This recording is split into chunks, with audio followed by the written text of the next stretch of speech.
You'll never believe this. It's actually a poet. Oh, sorry. No, it's okay, it's okay. Sorry. Obviously, you've just seen me before.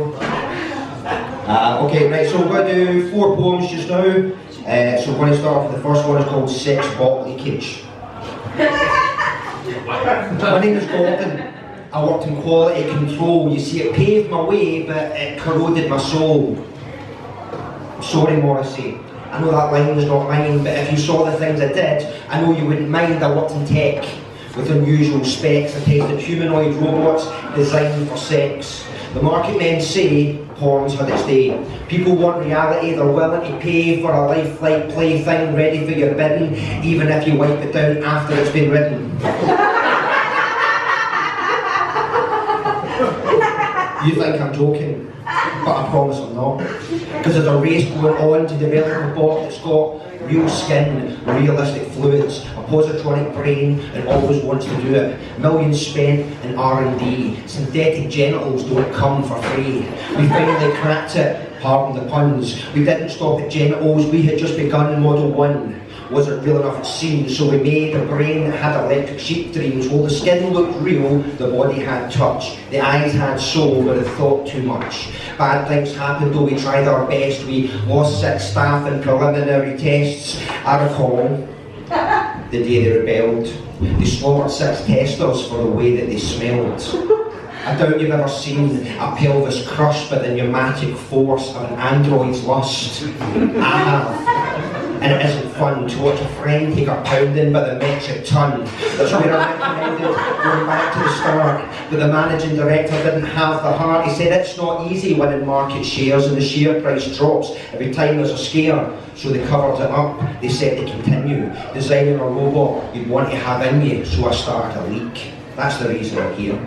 I'm blowing the whistle in a culture of fear because they came for me. My colleagues too. Sex bots killed them in the corporate loo. I only made it out by the skin of my teeth. I went to the press but they didn't believe. I got no response from a local MP, and when I went to the cops they tried to detain me, so I went on the run from town to town, pursued by sex bots, trying to take me down, but now the story is out. The truth's set free. If I'm found dead, tell the world about me. Please, don't buy a sex bot.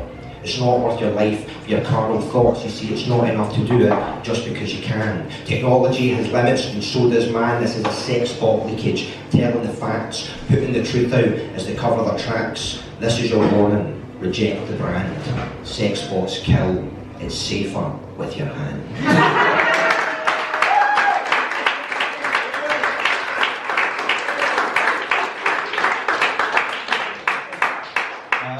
So this next one is it's a tragic tale about what happens when you are a graduate looking for employment and end up having to dress as a giant dinosaur in a brewer's fair. Not a brewer's fair, it's a brewer's fair.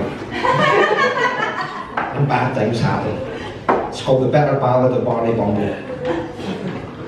Billy Barnes was a bright boy, baccalaureate, BSc, but applicable jobs built to Billy. Billy was obliged to bid for any bloody job. Watch bids invariably brought about abatement of Billy's bi-weekly bucks. Billy objected. Billy was lugubrious, but badgered and bullied by bothersome and obdurate benefit-blocking bureaucrats. Billy deliberated, bent and broke begrudgingly before submitting to bitter and belittling bondage at Bob's Barbecue Beef Bonanza. Bartender, barista, birthday ballad troubadour. Billy abhorred his job, but Billy was broke, so Billy brooked and bore it. Billy's bothersome burden was the buffoonery of belting out birthday ballads as Barney Bumble, the bombastic bebop Baraceratops. Billy bitterly begrudged his debasing burden. Being Barney Bumble was unbecoming of Billy's ambition, brains and breeding.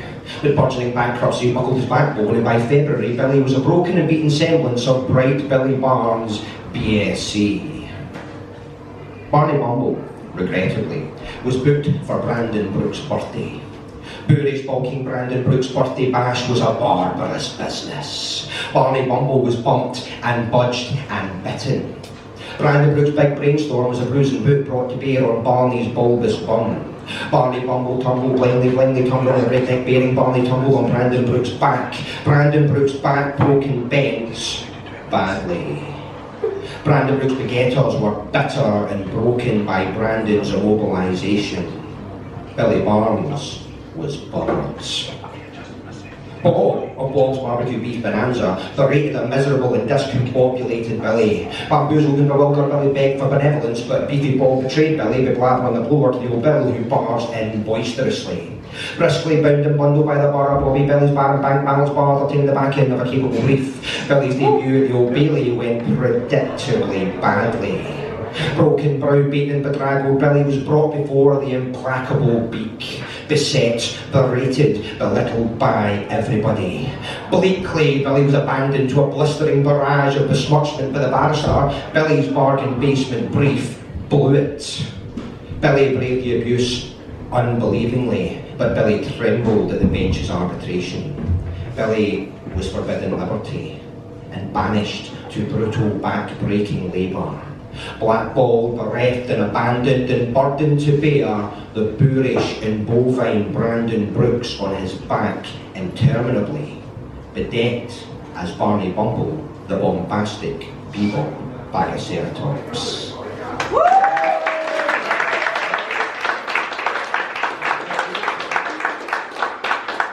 Okay, I'll give you two more for just now, and then I'm back to you later. Does anyone have a landlord who sends round a fucking psychopathic, shitey fucking handyman for every little thing that you phone him about? A factor. A factor? Aye, if you own fucking property, good on you. Right, this is called What Would Barry Do? There's a draft in here, is that window sealed? I can't go on with this! I squealed. I want something done and I want it now. Phone the landlord, I'm up for a row. They better send the best they've got and send them now, we're getting shots.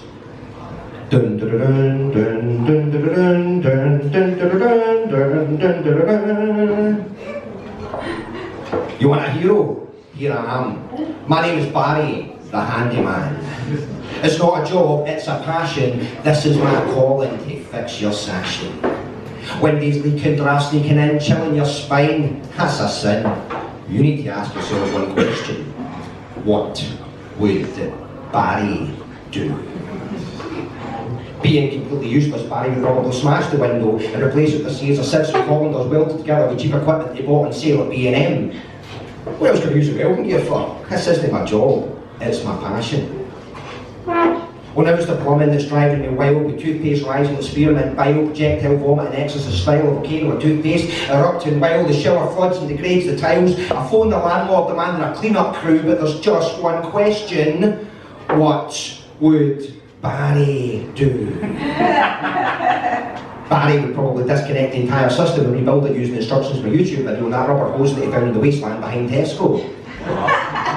What's so bad about flushing the shower anyway? This isn't my job, it's my passion. Barry's a legend, Barry's a god. Barry thinks my dishwasher connects to my bog. Barry's the man, Barry's the hero. With Barry around I feel like less of a zero. And now I know we're not alone, salvation are bound. So get in the phone and ask yourself, what would Barry do? Barry would completely fuck it up because Barry's a useless bastard with no clue what he's doing, a psychotically delusional belief in his own non-existent skill. Fuck Barry! Thank you. Okay, I'll do one more just now. To be honest, this one works better with a partner. So, is anyone like brave enough to come and have me like read them a poem?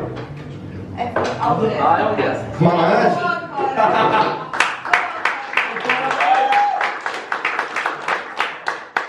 Connor, thank you very much. I just want to say before I start, no hard feelings, look like a nice guy.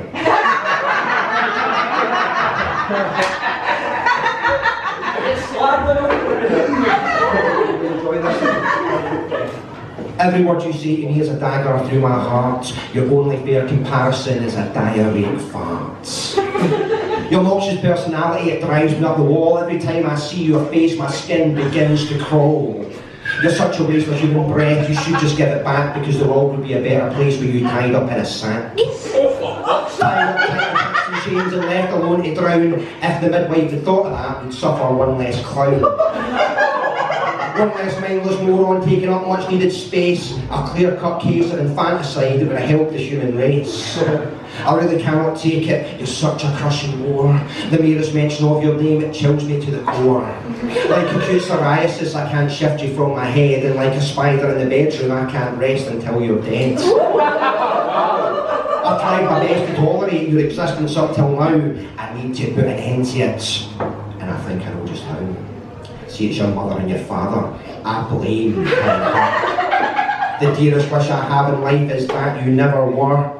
I could dig up Einstein to help you travel time, and I'd stop your parents in their tracks and thus prevent a crime. Now, if you wasn't chatty, I admit I'd get frustrated. I could zap him with a jumper cable till he reanimated, but electrocuting Einstein's corpse would give a chance to ask, and I'm sure he'd say that cosmic strings would help me with my task. He'd also say that I would need to see in 10 dimensions to have a hope of getting close to achieving my intentions. So I'd pop up to the local park and I'd root around for fungus. And before too long I'd see the strings that vibrate all among us. I'd hop onto the nearest one and with close to perfect timing, I would read your parents this diatribe before they break her hymen.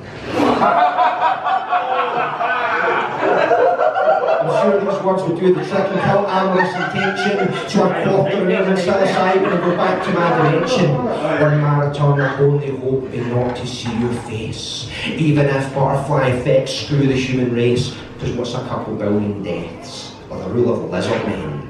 That's a price that I would pay not to see your face again. I'd accept catastrophes or insane despotic rule over letting you become all, because that's what I call cruel.